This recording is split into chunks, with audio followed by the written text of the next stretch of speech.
এবার খবর হাবড়ার।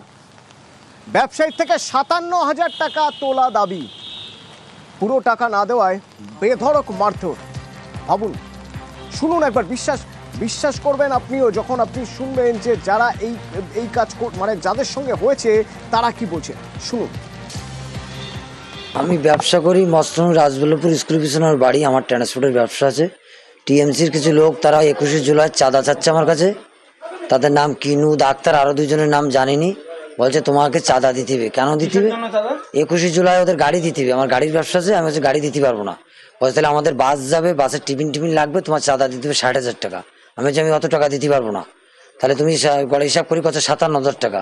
তারপর লাস্টে যোগ করি আমি ৪৭,০০০ টাকা ওদের ফোনপের মাধ্যমে দিছি। তারপরও আমাকে মারধর করেছে ওরা। আমার বিজেপিকে ভালো লাগে, সনাতন ধর্ম, আমি ওকে সাপোর্ট করি বলি, তা জানে বলি, তার জন্য আমার এত চাঁদার চাপ। কি কারণে মারধর করলো? টাকা চেয়েছে তাই টাকা দেয়নি বলি তাই। কি উপলক্ষে টাকা চেয়েছে? ২১শে জুলাইয়ের জন্য টাকা চেয়েছে তাই দেয়নি বলি তাই। টাকা দিয়েছে বললো? দেছে, আবার ১০,০০০ বাকি আছে তাই ১০,০০০ দেয়নি বলি তার জন্য। জিয়াউল রয়েছেন আমার সঙ্গে সরাসরি। জিয়াউল, ৬০,০০০ থেকে ৫৭,০০০ দর কষাকষি করে ৪৭ দিয়েছেন, তবু কেন ১০,০০০ দেননি? তার জন্য তাকে মারধর, কারা এরা?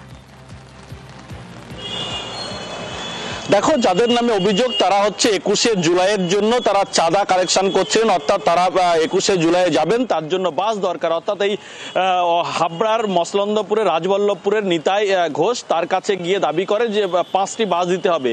তিনি যখন অস্বীকার করে তার কাছে চাওয়া হয় ৬০,০০০ টাকা। সেই ৬০,০০০ টাকা থেকে তিনি বাধ্য হয়ে প্রায় ৪৭,০০০ টাকাও দেন, কিন্তু আরও ১০,০০০ টাকা দাবি করে এবং সেই ১০,০০০ টাকা আরও, অর্থাৎ ১৯ তারিখে তিনি টাকা দেবেন এমনটাও তিনি বলেন।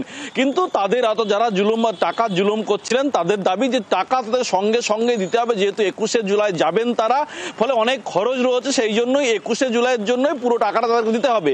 ফলে তিনি দিতে অস্বীকার করে, তারপরে তাকে বেধড়ক মারধর করা হয়। শুধুমাত্র সেই ব্যবসায়ীকে মারধর করা নয়, তার পরিবারকে বিভিন্ন রকম ভাবে হুমকি দেওয়া হয়। ফলে বাধ্য হয়ে তিনি